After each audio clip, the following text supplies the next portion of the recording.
Hi y'all, this is House Guest and I am your host, Kenzie Elizabeth. Think a Gen Z wannabe Martha Stewart meets Dolly Parton trying to live in a Nancy Meyers movie in her 20s. We talk all about life, relationships, navigating your 20s, closing out the bars, or waking up at 5 a.m. depending on our vibe that week. Ultimately, living our best lives and figuring it out along the way. So come hang out. Sometimes I have guests on who do really cool things, some of my best friends, or it's just me and my house that I spend way too much time in. So let's get into the show. Hi y'all, welcome back to the show. I just got in from New York. I'm back in Texas. I flew back a little bit early. This past week has actually been really crazy. It was my birthday. I turned 27. We went to the lake.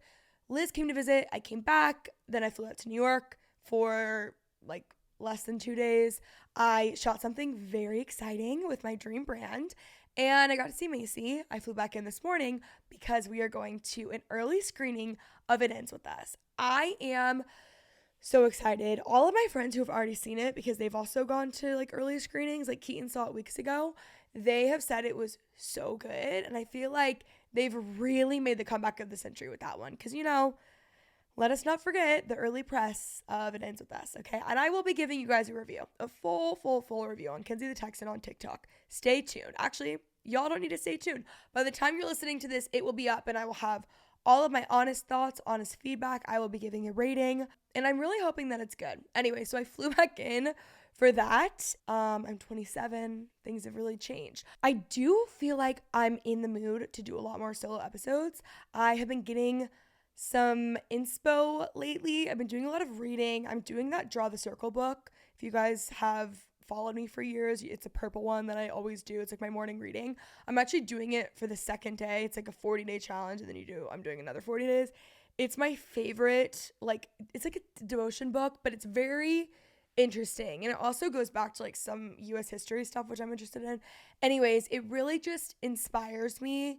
And I feel like from that book, I've been getting a lot of ideas. So anyways, I do want to do a lot of solo episodes. I just feel like I'm not the best at them, but maybe I can improve.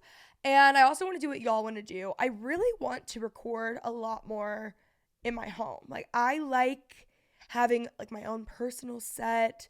It's just obviously I'm in Dallas, so there's like less people. I really like having my close friends on and doing solos. So let me know what you guys think. Maybe we should do like a vision boarding, like manifestation kind of episode soon. Like do we feel like we need that? I also really want to start a series where it's just like called Send Me Your Problems or something, where y'all send me your problems, okay? And they could be really serious, they could be funny, they could be, you know, whatever. And I think that would just be good and at least make us all feel like we're not alone. So anyways, let me know what you guys want. You guys can like DM me on Instagram or comment. Really like let me know because I need feedback to decide because I am making my into 2024 plans. Okay, so I need to know from y'all.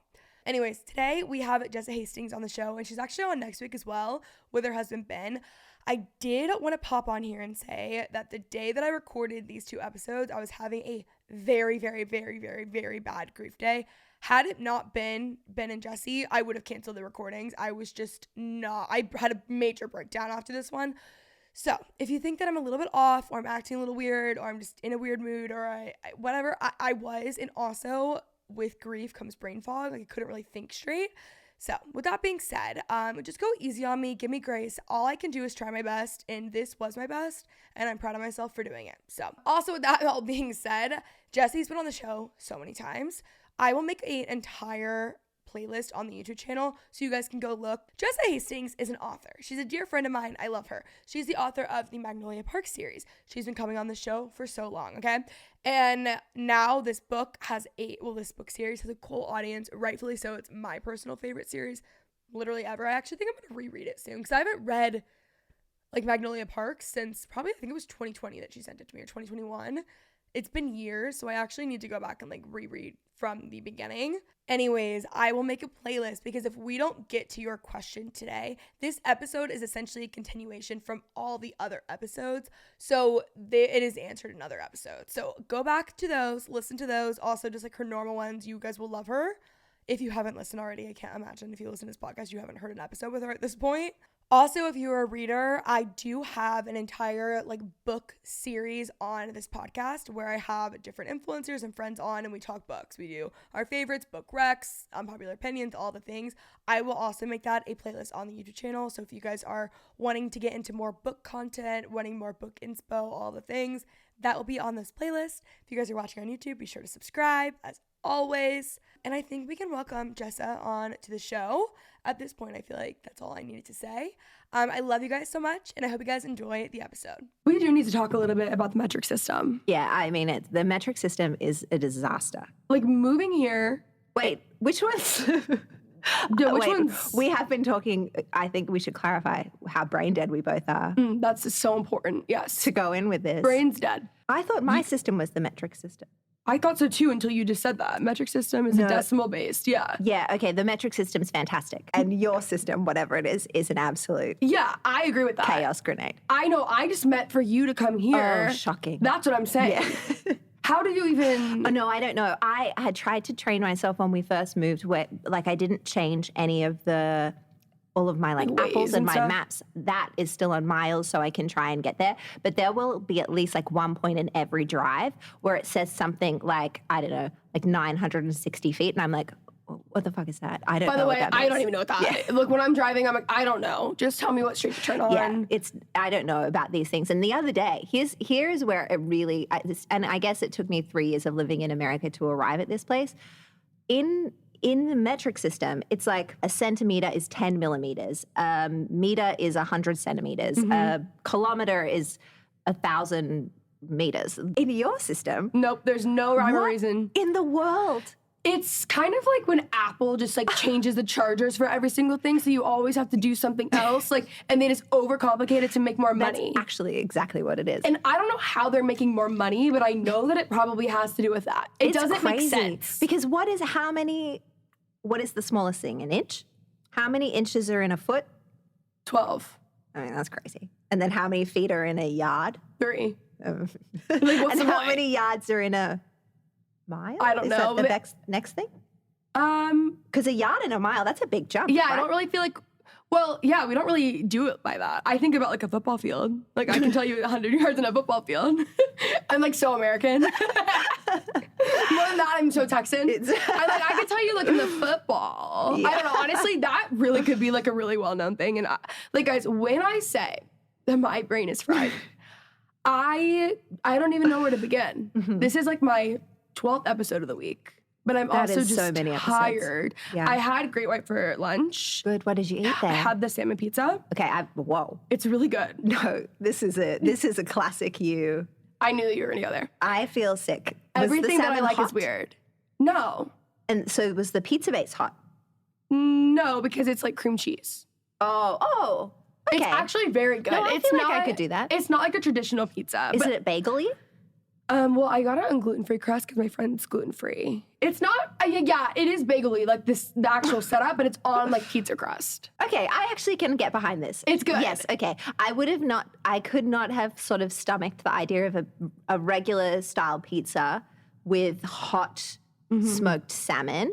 Or any kind of salmon, actually. But in a bagel concept, I can get behind that. Yeah, it's just, for those who haven't listened to the other 17 episodes that we've recorded, there's always something of mine that she just cannot get behind, whether it's matcha. I got there, though. I got there. You did get there. Yeah. I've gone off it now, though. My, like, espresso and grape juice, orange juice concoction thing, that was another one. I think I actually blocked that out. That sounds... Yeah.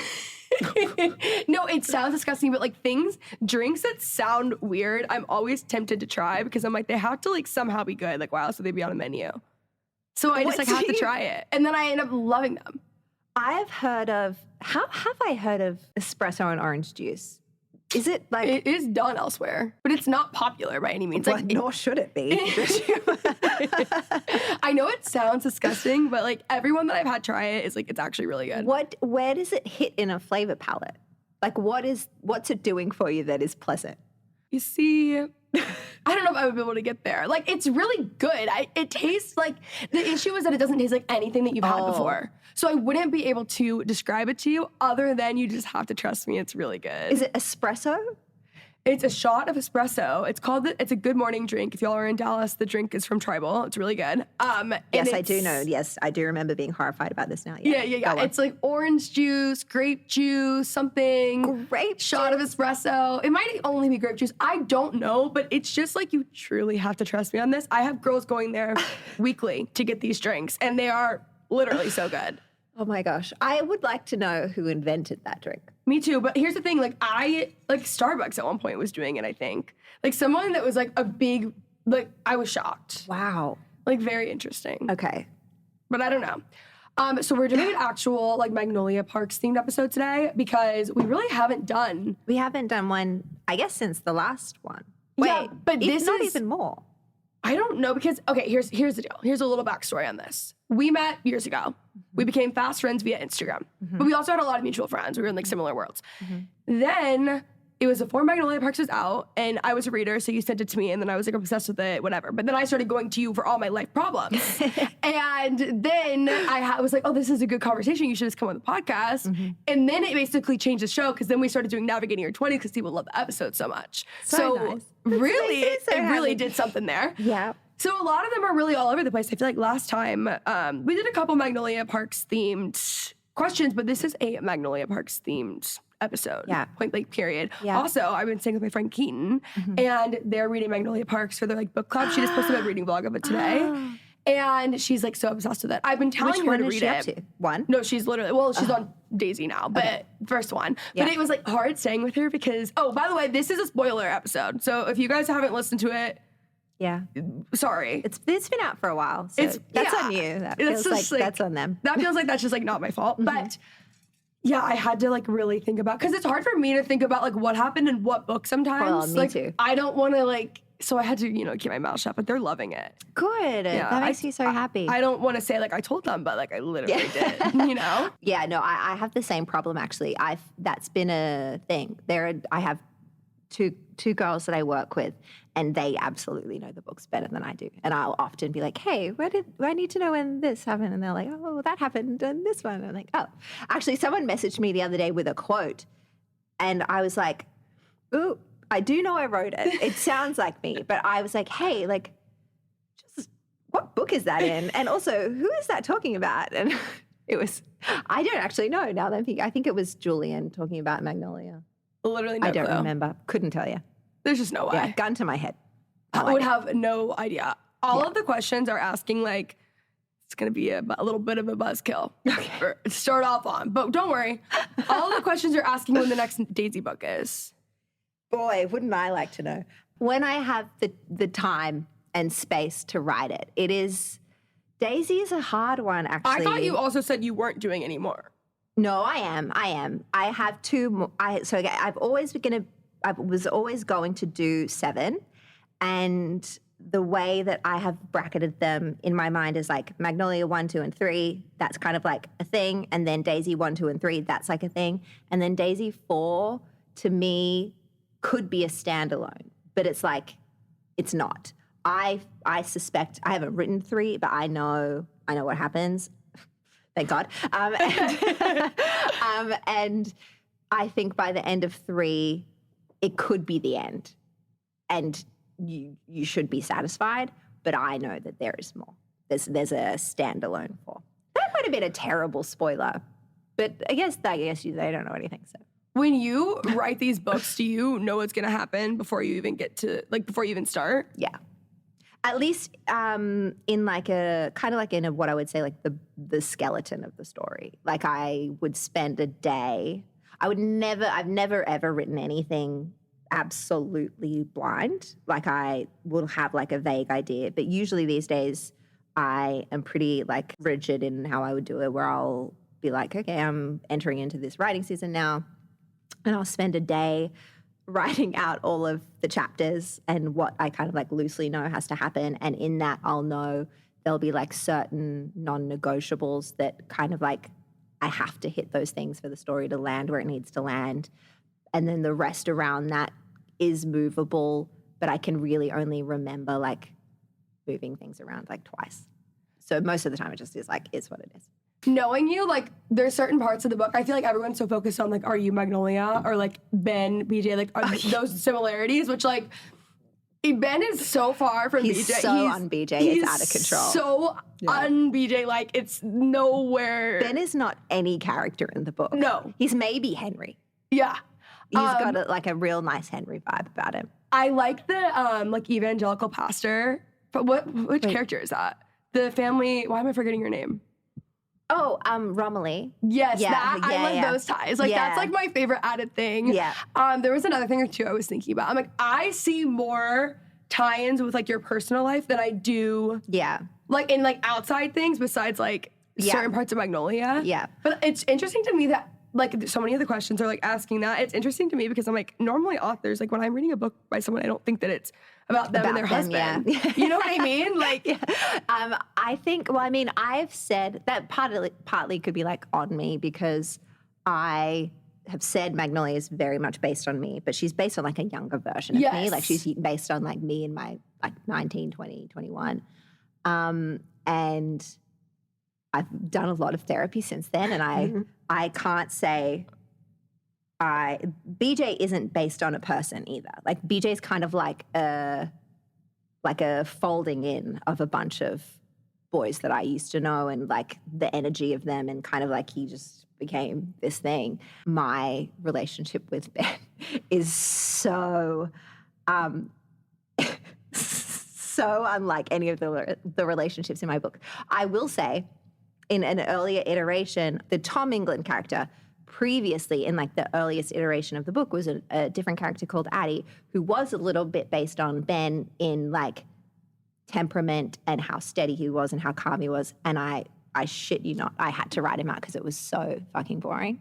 Like, it was like no one wants to know about Ben in my life. We are very happy. yeah. And that's really it. I mean, he probably has more to say because I know I am a handful, and, like, having an ADHD wife, I'm sure, has many challenges. But for me, it's been a great experience. Not so much. You guys also were together, got married pretty quick, like, they're very short immediately, not back, like, it's not back and forth at all. It's so opposite. I'm like, it's nowhere near shape or form. Yeah, no. I was saying that to Keaton because they were like, she was, like, asking questions, and I was like, no, like, they literally were married. So I'm like, it's so opposite. It's like, so opposite. At all, yes. Oh, people are asking if you would ever write, like, a little cute novella. Oh, I know what they're actually really asking. And they ask, is this in context of Julian? Well, that's a lot of the questions. Yeah. People really want a Julian book, yeah. No, I wouldn't write a novella. I'm not that brief. I could never be that short. Your text messages wouldn't even be able to, there's no way. Guys, I'm here to tell you there's never a novella coming out, ever.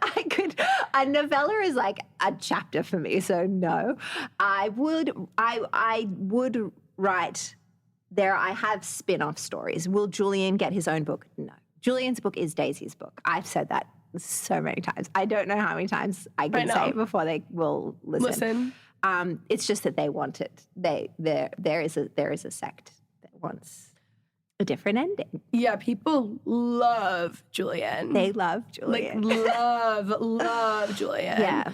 Also, people love Christian. Like, I know there's a lot of people who are like Daisy, more like Daisy Christian, more of that vibe. And, like, I'm so Magnolia and BJ. Like, I am too. You know what? I have recently revisited, like, I've been in the Daisy Christian headspace a little bit more. And I actually really do get it. I do think there's something special about them. What I love about them in particular is, like, what Daisy's done to Christian as a character, like how he kind of, like, evolved.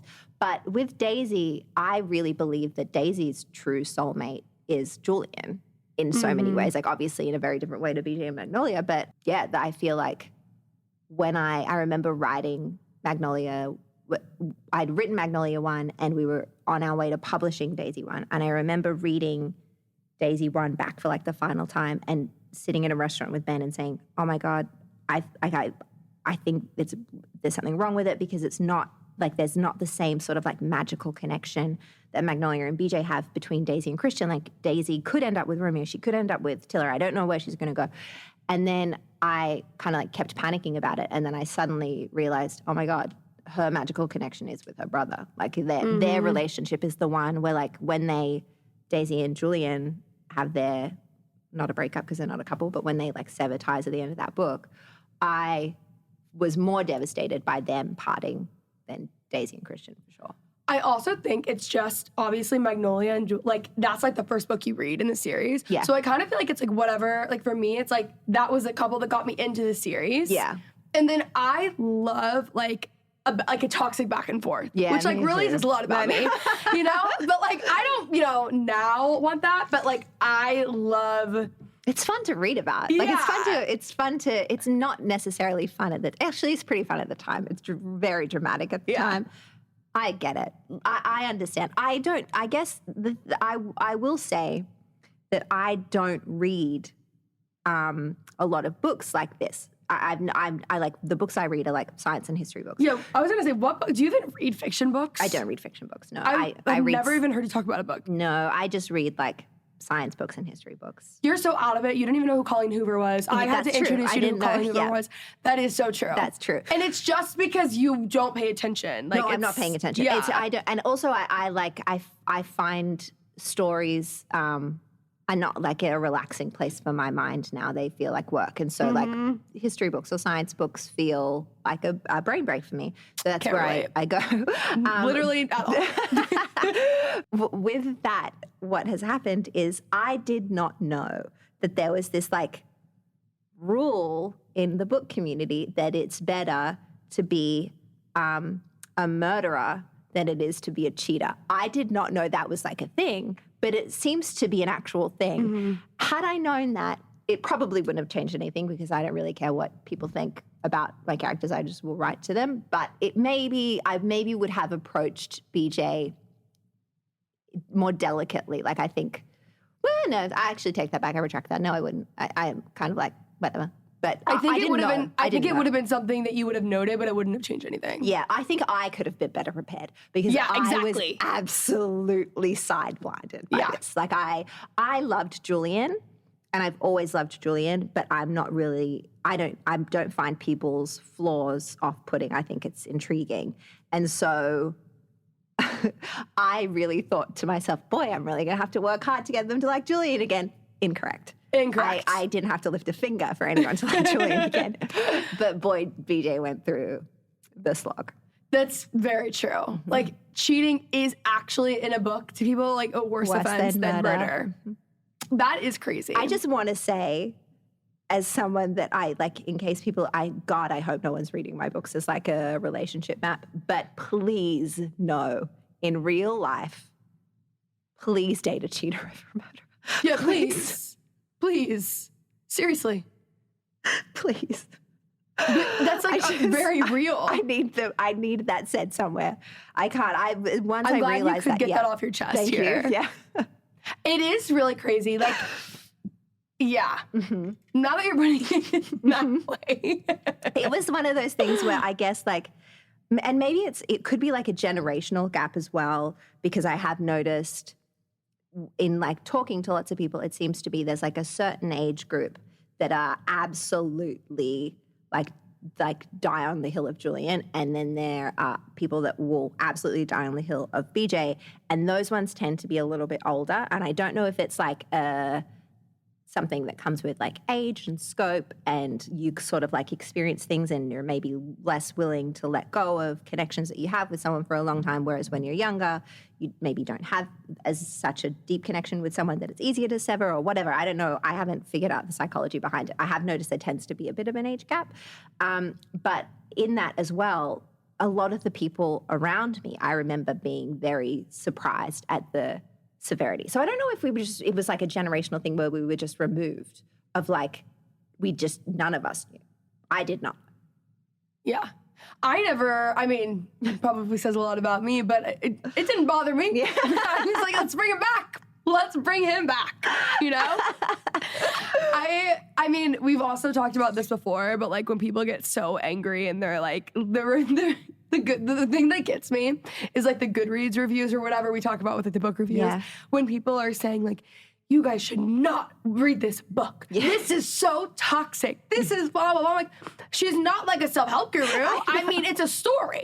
I'm not Dr. Phil. No, it's literally. I'm like, my God, it's not like Love Heals on the cover. Yeah. Like, what did you expect? It is a fictional book. Yeah. I don't know what people are expecting. And I don't know whether, it's funny because when people are like, do not read this, it's so toxic. I'm like, okay, but you are reading that book about like the guy that kidnapped her and then like chokes her on the reg. Like, and I'm the toxic one? I don't know. Like, where's the line? Who knows? Yeah, who knows? The line's always moving. Yeah. Well, even like, if there's nothing happening in a book, it's boring. Like, think about, everyone loved It Ends With Us, Colleen Hoover. People did not like It Starts With Us, because in It Starts With Us, it was like it's a healthy dynamic. It's a healthy dynamic. It's like, oh, she got the healing, she got the life that she liked, and then all of a sudden everyone was like, oh my God, this book sucked. And it's like, well, there's no like conflict to be had when you are in a healthy relationship. Yeah. It is a story. That was my biggest challenge of Into the Dark, because I knew I couldn't break Magnolia and BJ up again. And so I knew that all of the conflict in Into the Dark was going to have to be external, and for that to be weighted enough for the book to carry through. That was I don't actually remember writing it, to be honest. I think I just blacked out, stress wrote the whole thing. How long does it take you to, I know I've asked you this before, but how long did it take you to write Into the Dark? Into the Dark was the longest it's ever taken me to write a book. And I think I wrote it in probably like 7 months. And that's like, usually it takes me like 6 weeks. And that was kind of probably with 3 big chunks of writing, where I probably did like 3 weeks and then didn't write anything for like 2 months, and then 3 weeks, and then didn't write anything 2 months, and then 3 weeks was done. That would have been, but that was very unlike me and the worst.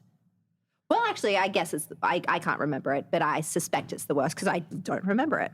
So yeah, that's how I am. So that's actually how I work. Spoiler alert! If you haven't listened to the fact that this is a spoiler episode, spoiler alert. How did you come up with the idea to kill Bridget? I didn't come up with the idea of Bridget. This is one of the strangest experiences I've had as a writer ever. And I remember it like clear as day. I was in Ireland at my parent-in-law's house.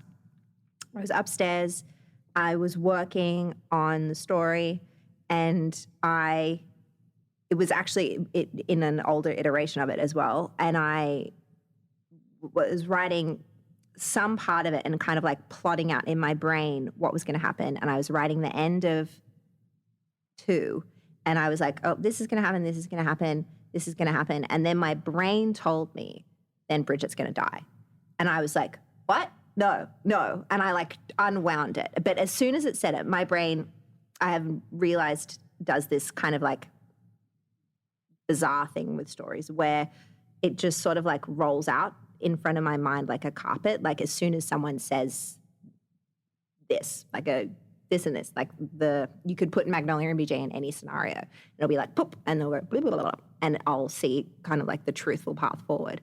My brain did that where it was like plotting, and then my brain was like, and then Bridget dies, and the path went blah, blah, blah, blah. And I saw where it took them, and I was like, oh my God, I don't want that. This is the first time I really like bucked against my sort of like, I just write where the story takes me. I was like, no, I don't want to do that. I really don't want to do that. Tried to find another path. Knew that I knew the destination was correct. So tried to find another way around it and just couldn't. And it is funny having people say like, did you do this? Like, how could you do this? I can't believe you did. I'm like, I didn't do this. And if you think it was sad for you, it was sad. It was sadder for me. It happened to me. Like I was the one that was like, oh my God, I didn't. I feel like it was like out of my hands. I like truly did not see that coming when I was reading. Neither did I. To be fair, again, I mean, it's probably like hundreds of questions asking when is Daisy's book's gonna come out. Next book gonna come out. I wish I could give more of an answer. Whatever publication dates are online, this is the PSA. Please ignore them. I don't know what they're saying. They're incorrect. I haven't written it. I know the story. It's a time issue. It's time. How far in advance do you have to give the publisher the book? So much further than I wish, because that's what's tricky. It's like trying to get when I was self-publishing it, I'd finish the book like 2 weeks before and then knock it on out. It's usually like the absolute closest they'll let me take it is 6 months out from publication date. That would be so difficult for me. So difficult. And with Magnolia in particular, it was hellish because of the fashion. It was like the last 2 weeks before my handover date we were able to get, this was a real, something they had to figure out, where it was like, we had to estimate how long the fashion inserts would be. And Magnolia came out when Feb. So I think they gave me until November, which was crazy. Everyone was freaking out about this. And so the book was fully written and fully page set. And I had to fit in the descriptions of the clothes in certain lines of page, so it didn't adjust anything. And then it was able to go out. It was bedlam. No, that's actually horrible. It was really stressful. What's your favorite Magnolia, Daisy, BJ, Christian outfit? Oh my God. Oh wait, I'm gonna have to look. Any of them that come to mind? Magnolia had one. Hold on, I am gonna open their Instagram, the Magnolia Parks Universe closet thing. I'm actually dying right now because people are now asking where to meet men in the wild, as if they're gonna meet BJ. Do you know what? I will say this before I answer this closed question. I have never seen a BJ in the London wild. I've looked. They're not real. What I actually realized on a recent London trip is I think I have written Australian men and women in England because they are in Australia. You'll find those boys. They're in Australia. They're not posh. See, that's what I need to find then. Yeah, go to Australia. You'll find them. That's They're just such a long hot. flight. It's very far away. But the boys are very good looking, as a general rule of thumb. Okay. Yeah. I'd back you in for an Australian. I think they're good. Okay, my favorite Magnolia outfit that comes to mind, I did really like this one. I think it is the outfit that she wears to go and meet Julian. Mm-hmm. That one, I did really like that one. Chapter 43 for Magnolia. Wait, say what it is so people are listening. It is, let's see, the Laura Piana double-breasted reversible shearling leather coat, the SEA Lenny cotton and cable wool sweater, Saint Laurent horsebit detail mini skirt, Gianvito Rossi Piper suede knee-high boots, and Jennifer Burr velvet bow. Do you think she's ever put anything on her body that is under, I don't know, $600? Yeah, because sometimes I put her in things like from self-portrait, and that's kind of like the price mark that they're around that. Stout, sometimes she wears a bit of stout. That's sort of the price point. So yeah, she has not less than 600 though, probably not. Just when she's having a more humble day. Yeah, when she needs to feel a bit more grounded. Yeah. Keen, all week she's been talking about the books, she's reading it. She's like, I just am dying when she's talking about flying commercial, all of these things. I'm like, she would never. She would never. It's just not the vibe. She couldn't. No. I think literally cannot. it would in the third book, she just cries the whole time. Oh, It's slipped a benzo, I think. Yeah. She has to take literal drugs to do it. Yeah. And it's desperate times, too. Desperate times. Okay, so people are also asking what your connection to London is and why you chose London. I loved it, actually. I think I just willed it into my life. Mm-hmm. I always have had a fascination with London. I think a lot of that is rooted in a deep love of Richard Curtis movies and Notting Hill and Love Actually, and just being so thinking it's just so wonderful and beautiful and a really romanticized version of London. And then I think throughout sort of my elder years and into my 20s, London, a lot of the stuff coming out of London, a lot of the entertainment stuff was very dark, and it was kind of the grittier side of London, and London's not so pastel and beautiful. And I kind of think that I wanted to do a version that kind of felt like an ode to the London I fell in love with as a kid. Yeah. But I didn't have the connection. I'm constantly trying to move there, but it is 45% tax. Oh, it is? Oh, So I shall not be moving to London. that is tough. That is so much tax. I really thought you were going to move to London too. If it wasn't 45% tax, I would. 45% tax is 45% dark. tax is wild. That's dark. Yeah. It's the same in Australia, actually, 40% in Australia over a certain amount of money. I guess it's 40%. not that different, but like it's different. It is. It's bad. That's bad. Yeah. If you had to choose an album that's like currently relevant that feels the most Magnolia Parks, what would you choose? I will need that to be book specific. In the most recent book? One. Actually, no. Do the most recent. So Into the Dark. And a whole album? Oh boy, that's hard. Off the top of my head, I feel like Marjorie, Taylor Swift, that was a big Into the Dark song. In my playlist, there's Something to Someone by Dermot Kennedy. Actually, there's 3 Dermot Kennedy songs, so that's good for him. Dreamer, Better Days. I've got About Today, The National, Rome by Dermot Kennedy again. All My Days, Alexi Murdoch. Godspeed, James Blake. Ghost, Josiah and the Bonnevilles, which is a cover of the Justin Bieber song, but boy, is it good. Yeah, Ghost is so Magnolia Parks coded. Yeah, it is. Yeah. Yeah. And that version of it. Have you heard that version? No, I'll send it to you haven't. later. It's very good. That's a great song. Yeah, great song. People are asking, what places should they go when they're visiting London to feel like they're in their universe? I love that. Well, I often get sent the pictures of people in Holland Park. That makes me so happy. I see them. They're so cute. Yeah, so cute. Okay, you need to go for a walk down Old Bond and New Bond Street. That's absolutely her stomping ground. Also through Harrods. Go and have tea at the Mandarin Oriental. Go and walk by Claridge's. It's super beautiful. Those would be my primary hit list. You will have a wander around Holland Park, of course. Yeah, I mean, where else do they go? Where are they always? Annabelle's? Yeah, you know what? I went to one of those clubs recently in London, and I was like, I don't think they're going to go here anymore. it was a lot of off the list. It was a lot of old people. I think I was thinking of it at a time in my youth that is not like that now.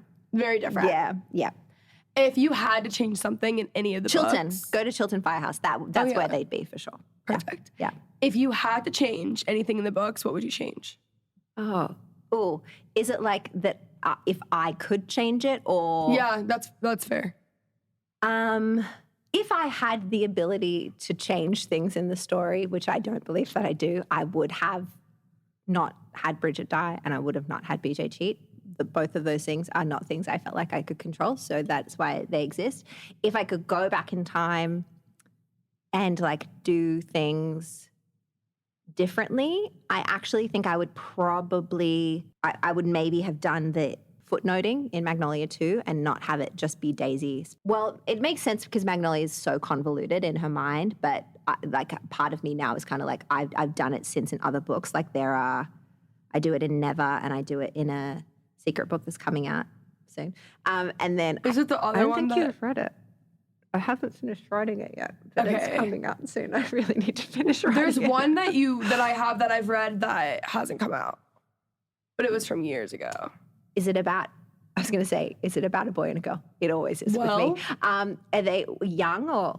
Yes, Will. Yeah. It's at a school. Oh, yeah. No, that one is also meant to come out, but I need to revamp it. I know this is a different one. Okay. Yeah. Well, that's exciting. It's really exciting. I'll send it to you. It's really good. Please do. I accidentally wrote that a couple of months ago, and I hate when I accidentally write a book. Seriously, that's the hardest thing. I needed a decompression project over a hard work period that I just needed to be able to control myself. And then this happened. What about releasing the series / universe has shocked you the most? Ooh, I guess maybe the passion, which is one of the biggest gifts as well ever.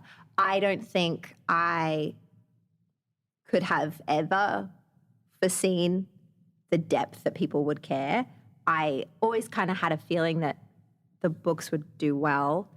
But but I could never have ever in my wildest dreams imagined that people would have the level of investment that they do, and like the passion, The tattoos, the berating messages when I've put her with the wrong person, apparently, like all that has completely taken me by absolute surprise.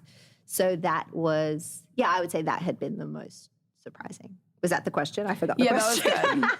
Well, I feel like, as much as you knew that they were going to be successful, I don't think you saw this. I saw this because I read this and I was like, this is the next big franchise. Like, this will be everywhere. And you were like, yeah, I guess we're sure. Also, you're very, like, can't take a compliment. Like, but I was like, I'm not saying that, like, I'm just saying, like, it was just, like, a fact. Like, I'm like, it's going to be, like, so big. Like, I'm not surprised at all. Yeah. I could tell, like, I knew it was good. I could tell it was good because, like, you had read it, other people had read it before it was out, and people cared in a way that I hadn't experienced before. Like, people were invested. But I didn't foresee, and I'm still daily surprised at some of the messages that I will get and the ways that it has mattered to people has surprised me. It's really weird when I think about the fact that these people don't actually exist. Sometimes me too. Like, they feel, even when, like, I was just talking about it so much this week with Keaton, and it feels, like, when I sit back and I'm like, these characters don't exist in real life, like, it really feels like they do. Yeah. Last October, I was in London with my cousin and my friend Maddie, and we were out one night, and I was just like, let's find a PJ. Like, let's just look for him in the wild. He wasn't there, and I really was hurt. My feelings were hurt because I was like, how could he do this to me? Because, like, you're meant to be here, he's meant to be. And we had something going. Yeah, we did. We had a thing for a long time. He just wasn't there. I had a funny moment where I was like, oh, fuck, they're not real. Yeah. They live in your head, you idiot. No, but they do feel real. Why do you condemn Julian for being a murderer when many of your characters are also murderers?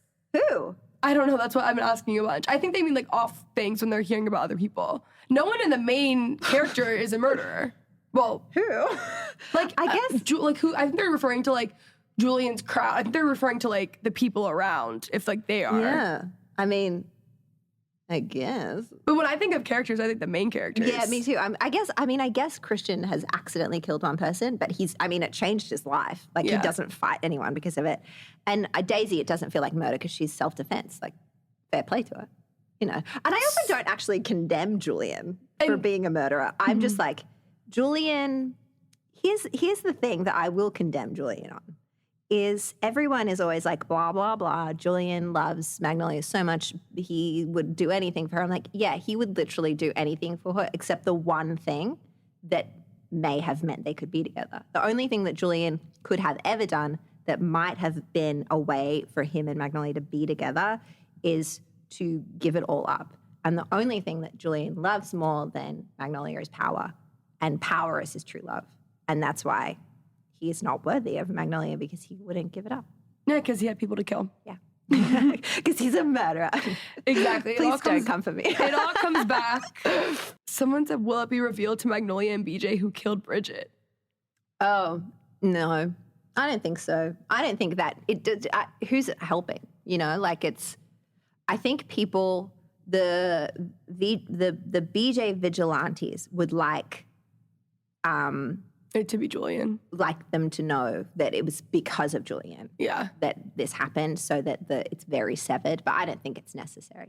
Julian feels guilty. Magnolia doesn't need that on her plate right now. It's too much. Yeah. Last question, not Magnolia Parks related. Oh. But any updates for Never? Yep. Yes. I started Never 2 and I got, I want to say halfway. And that was, in my conscious memory, the hardest book that I've ever written. Because I can't remember writing Magnolia 3, so I guess Never as a series is really metaphor heavy. So like lots of things that are sort of in like fantasy element are metaphors for other things and like real life struggles, like the baggage claim, where that is kind of like a metaphor for like substance abuse and like taking your thoughts away and like putting them away and burying them.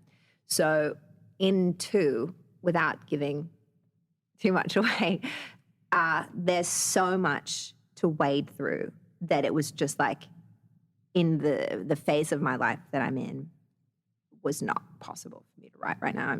It was so taxing. And I sent what I had done to my publishers, and both of them were like, oh, you can't be writing this right now. Like, it's too much. Because it's a lot. Like, it's really, when you think about it, like Daphne she was young. She was like 17, turned 18, and kind of gets into in a relationships with like 2 very complicated men. But to me, like Peter has always been like a kind of a metaphor for a girl being in a relationship with a sociopath. Like, it's just how I've written him. All of his character traits are based on a sociopath. So, oh my God, when I have seen on any sort of like thread or like whatever, where people are like, are you team Peter or are you team Jem? I'm like, for the love of God, none of you can be team Peter. There please. are no teams. There's no team. It's one team. He's the villain. Yeah. Please. And there's definitely people that are team Peter. It's really scary. Mm-hmm. I'm afraid of them, and I'm afraid for them. So with Never 2, it is like, it's actually constantly on my mind. I think about it all the time. I'm desperate to write it. I love that story. I've always known where this story goes, and it's, I don't know, it's obnoxious to say about my own story. It's so good, and I'm so excited to write it. It's a lot to write. So you need a little break. I need a little It's not what they're going to hear. Self-care break, yeah.